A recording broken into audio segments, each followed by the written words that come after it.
Votre journal de la fin de journée, c'est Europe Soir.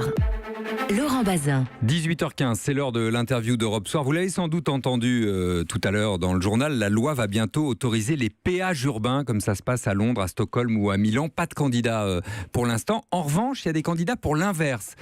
Et on va aller à Lille, justement, vous faire découvrir ça. Plutôt que de faire payer les automobilistes aux portes des villes, à Lille, on va les payer pour qu'ils ne prennent pas la voiture aux heures de pointe.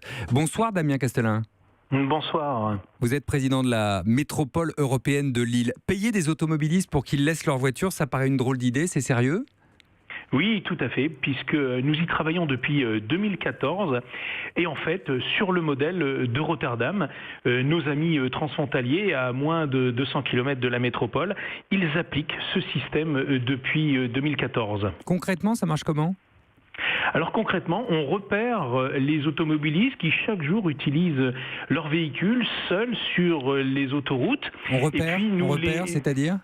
On les repère. Donc sur le modèle de Rotterdam, c'est via des caméras à l'appui qui permettent effectivement d'identifier les métropolitains qui utilisent chaque jour aux heures de pointe leur véhicule. Et en fonction de cela, sur la base du volontariat, je le précise bien, sur la base du volontariat, ces automobilistes s'engagent à changer leur comportement. Donc vous les repérez par leur plaque d'immatriculation, vous leur envoyez un petit courrier, j'imagine, grâce aux cartes grises, c'est ça l'idée ? Et ensuite, vous leur proposez quoi ? D'abandonner la voiture totalement ? Voilà, nous leur expliquons qu'ils ont effectivement été recensés comme utilisant leur véhicule aux heures de pointe. Nous leur proposons plusieurs solutions, c'est l'idée, c'est-à-dire modifier leurs horaires si l'employeur le permet, leur proposer un autre itinéraire ou leur proposer les transports en commun. Vous l'avez testé déjà ? Nous l'avons testé sur un panel d'entreprises, nous les avons testés sur un panel d'employés ici à la métropole européenne de Lille. Et maintenant, puisqu'il s'agit d'un pacte État-métropole, et c'est pour ça que je suis ravi des annonces gouvernementales, il nous manque, nous, ici en France, contrairement aux Néerlandais, l'autorisation de la CNIL pour pouvoir identifier via les plaques d'immatriculation. Alors, nous avons effectivement écouté avec attention, et si nous pouvons débloquer effectivement ce problème administratif et juridique, alors nous en serons ravis, parce que nous souhaitons ici à Lille appliquer cela dès 2018. Donc concrètement, vous demandez à la ministre Elisabeth Borne d'inclure cette mesure dans sa future loi mobilité, pour parler clair, celle du printemps. Tout à fait, ça fait plusieurs mois que nous sollicitons, nous écrivons et je pense maintenant que ça va se débloquer parce que l'idée est que si ça marche sur la métropole lilloise, cela s'applique aux autres métropoles volontaires. Parlons pépette, si je laisse ma voiture de côté, qu'est-ce que vous me donnez ? Alors, nous donnons 2 € par trajet. Okay. Nous motivons le changement de comportement. Donc aller-retour 4 € par jour ? 2 € par jour sur la modification générale. Ouais. Il y aura aussi des accords à mener avec des assurances automobiles, avec nos délégataires de transport en commun pour bénéficier, inciter, changer ces comportements.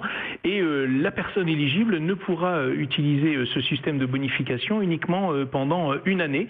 Et là aussi, sur le modèle néerlandais, nous observons que les gens qui ont modifié leur comportement, à 80%, ne reviennent pas à leur véhicule pendant les heures de pointe. Ils sont soignés d'une certaine manière, c'est ça ? C'est l'objectif. Vous savez, on ne peut plus construire des grandes infrastructures à plusieurs centaines de millions d'euros. En tout cas, si on le fait, ça ne se verra pas avant 10-15 ans. Et nous devons réagir à court terme pour effectivement éliminer la thrombose à l'entrée de nos métropoles.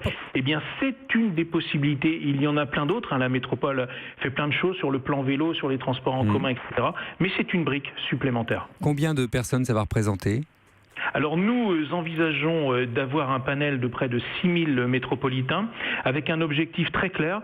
Si nous faisons 6% comme Rotterdam, c'est éviter 2500 à 2500 trajets jour pendant les heures de pointe. Donc 6% de baisse, c'est ça, du trafic ? Tout à fait. Et ça suffit à rendre le... Oui, allez-y. Tout à fait. Et tout à fait, si on baisse de 6% le trafic entre 7h et 9h, nous rendons fluide l'accès à la métropole sur le même modèle que Rotterdam. Dans l'idéal, soyons fous, ça rentre en vigueur quand ?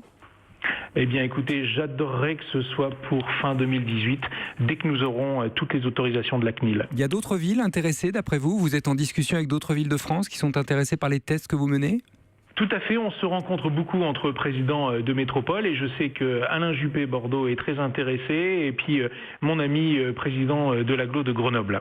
Voilà, on a compris, Damien Castelin, donc président de la métropole européenne de Lille, que votre souci aujourd'hui, c'est d'avoir l'autorisation d'utiliser les caméras pour repérer les voitures qui circulent et contacter les automobilistes. C'est ce que vous attendez comme modification d'Elisabeth Borne, la ministre des Transports. Merci d'avoir été avec nous. Merci à vous, bonne soirée. Bonne soirée, ça nous intéresse sur Europe 1 de savoir comment les choses peuvent avancer de manière positive, constructive et pas forcément brutale. Suivez mon regard. Europe 1.